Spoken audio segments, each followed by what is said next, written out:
And now we have a wonderful story, The Mysterious Missing Matzoh, narrated by Claire Smith.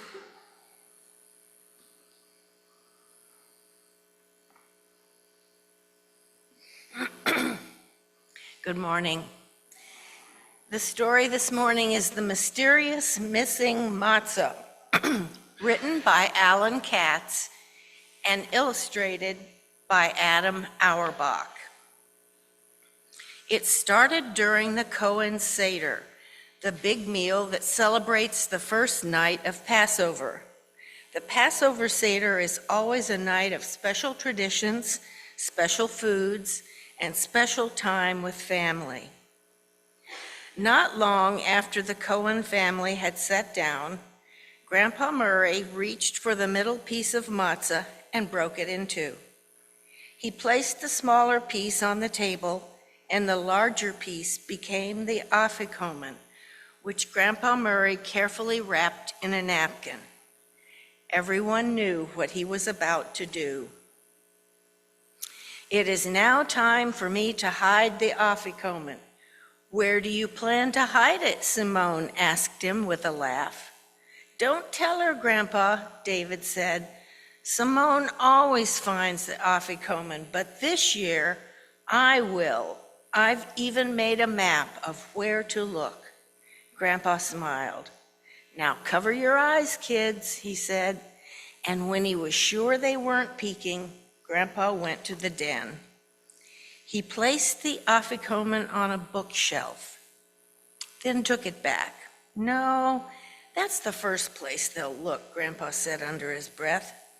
Then he thought about hiding it behind the television, inside the lampshade, and between the couch cushions. He also considered and rejected putting it behind the flower pot and under the air conditioner. "My grandchildren are all so smart. I need a hiding spot where they'll never think to look," he told Gefilte the dog. Grandpa searched for just the right location. He peered into the guest room, the laundry room, and the hall closet. And just as he was about to head for the basement, he heard someone yell his favorite word in the whole world: "Soup!" Oh, did Grandpa Murray love matzo ball soup. Grandpa Murray bounced jauntily back into the dining room.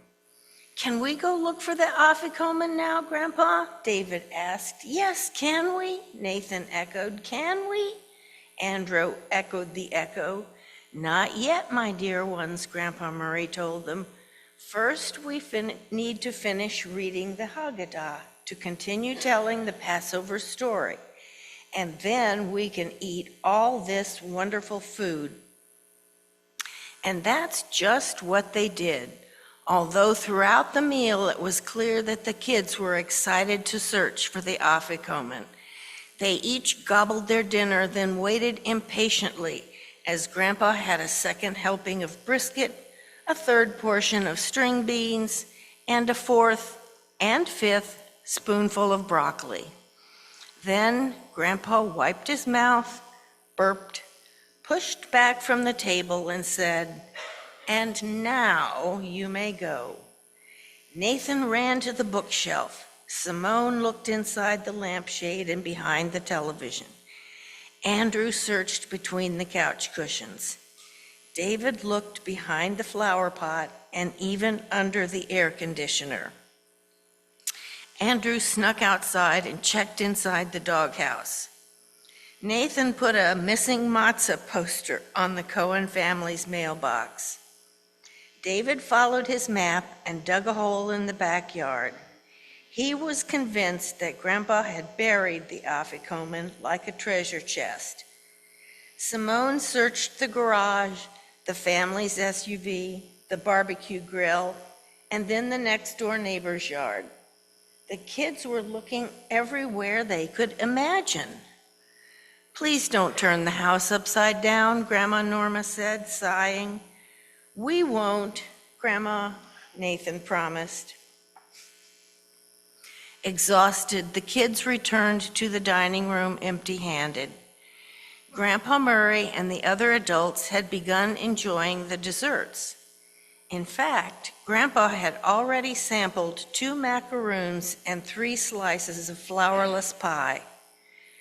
Grandpa Murray, we looked high and we looked low, Simone said.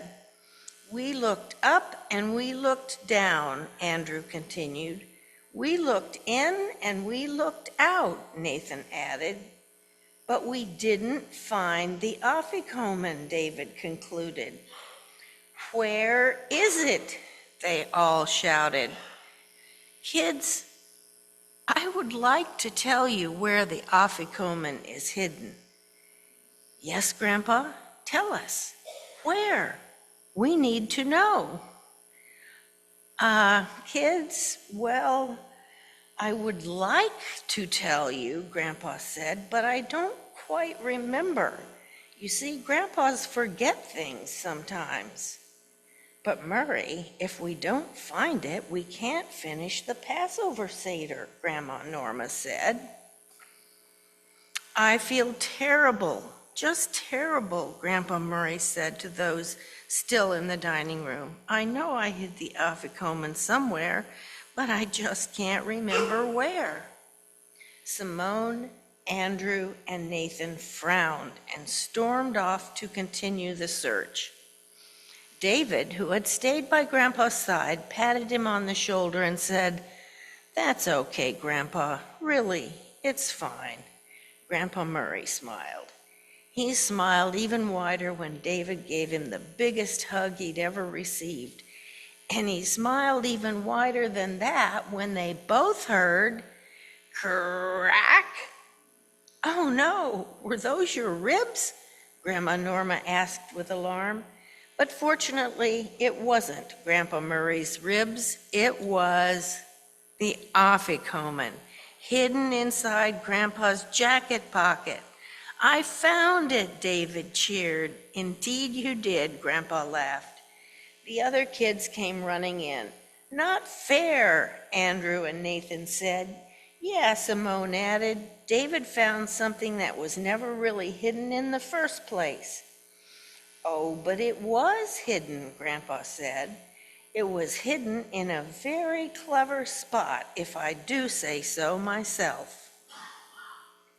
Grandpa Murray gave David $2 and each of the other kids $1. And then best of all, he gave them something much more valuable, a great big matzoh cracking hug. I'd say we're all winners this year, Grandpa Murray announced. Everyone in the room smiled.